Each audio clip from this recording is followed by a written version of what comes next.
We arrived at the farm scene in South Shenango Township as a result of an informant telling us that a likely gravesite was there for a murder victim. We dug in the initial location that had been enumerated by the informant, and we didn't have any luck.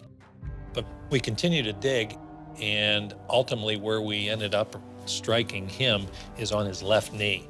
At that point in time, we knew we had a homicide.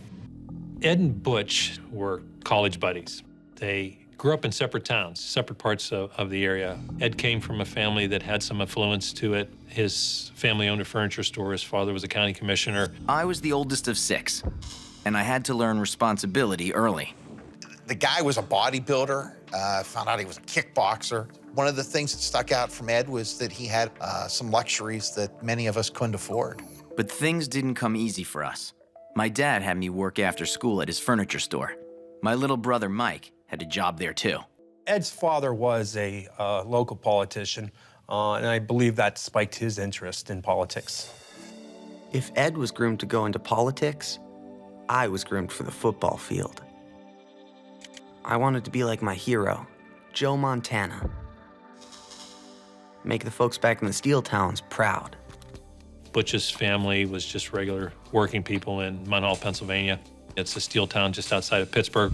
Butch was the first person in our household family to ever even go to college, let alone graduate. Greenville was just a small college town, maybe 5,000 or 6,000 people. And when the school's in, maybe another 1,000. You meet all types at college, from all over. And that's where I met Butch. Ed and Butch met in the fall of 1984. Ed, Butch, and myself and Paul were all members of the same pledge class. We all pledged the fraternity together in the spring of 1985. When Ed announced he was going to move into the fraternity house, I think several of us were kind of caught off guard because Edward was very refined. The rest of us were proud to be known as pigs.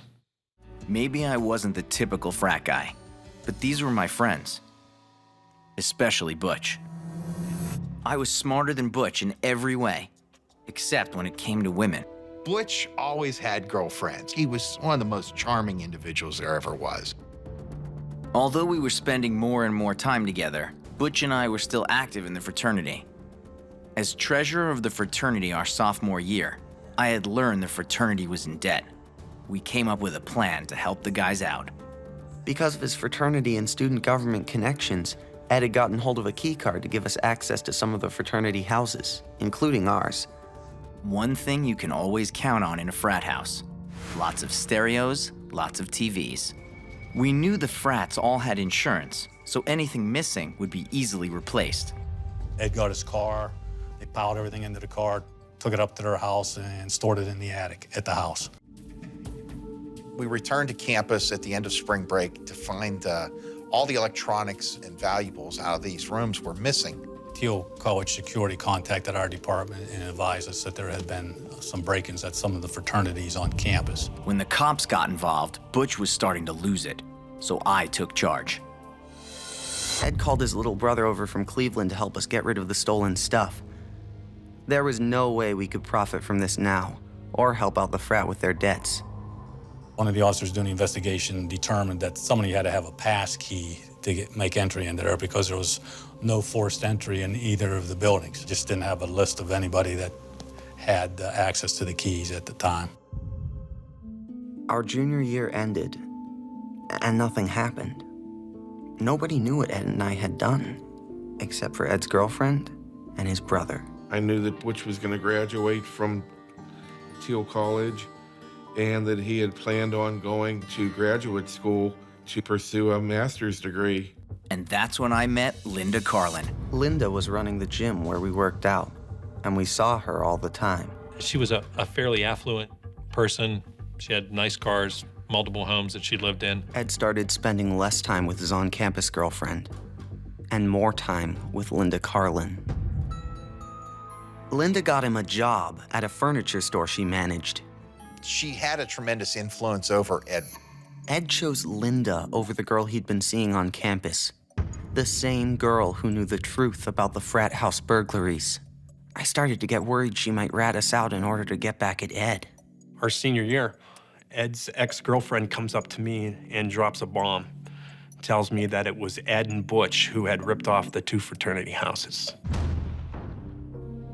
I, along with the executive council, believe the only thing that we could do and the morally, safe thing to do was to blackball them, to exclude them from the fraternity. They were no longer considered members of our fraternity. One of the other officers on our department was a former fraternity brother of their fraternity, and he knew of them, and he thought they were both pretty good guys. Next thing you know, we're graduating, and no charges have been brought against either one of these two. The first time I met Linda Carlin was at the graduation, and got to know that apparently she was Ed's companion, girlfriend. Lynn had this, weird power over both of us, but right around the time we graduated, it crossed the line. We knew Lynn was having financial troubles with the furniture store, but when she called us into her office and was talking about debts, insurance money, her message was clear. She needed a fire.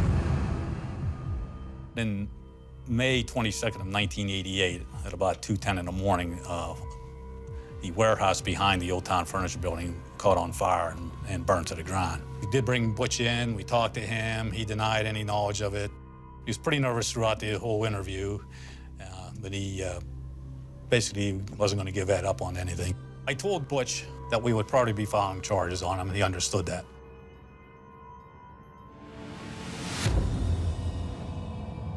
He was released on, I think, $3,000 bond on his own recognizance. I went back to my hometown outside Pittsburgh to stay with my mom. I was through with Greenville. Butch asked me, so Mom, would you mind if I go away for the weekend? And I said, no. He went on a Greyhound bus with a duffel bag. There was a girl I'd met through Ed who lived in Akron, and she invited me to come see her. It's her and another girl that picked Butch up at a bus station, and they drive out to a wooded area. The girls told me they knew about a party out here, but they needed to make a pit stop first. Butch got out of the car. The door slammed, the car drove away.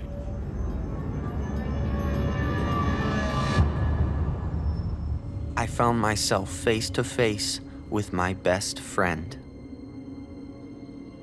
I set the whole thing up. I told those girls I needed to talk to Butch. I knew he didn't want to see me after everything that had happened, so I had to do it this way.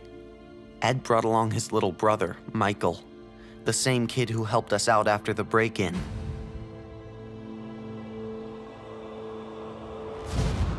A fight ensued between Butch and Ed. Mike could see that the two of them were fighting. He had seen Ed hit Butch and knock him down. And the next thing he saw was Ed strike Butch in the head with a gun. Struck him in the head with enough force that Butch went down on the ground in a crumbled position, and then he started to beat on him. Ed actually took Butch's face and slammed it into a piece of pipe that was part of the well apparatus there, and repeatedly did that. Mike felt certainly at that point in time that Butch was either dead or dying. They handcuffed me and tied my feet together with a necktie. And then they went to meet up with Linda. They decided to bury my body, and Linda knew just the place, a farm north of Greenville where she used to live. They picked a secluded spot near a stream. Ed put the body in the ground, and the hole wasn't quite right, and he had to jump up and down on him to get him to fit into the hole that he had dug. When I went to law school in the fall, I broke it off with Linda. I had moved on. I guess she hadn't. And at that point in time, she told us that she was present when Mr. Butch was taken to the farm scene and buried there, and that she disclosed that day that Ed Swagger was the person that actually killed Butch.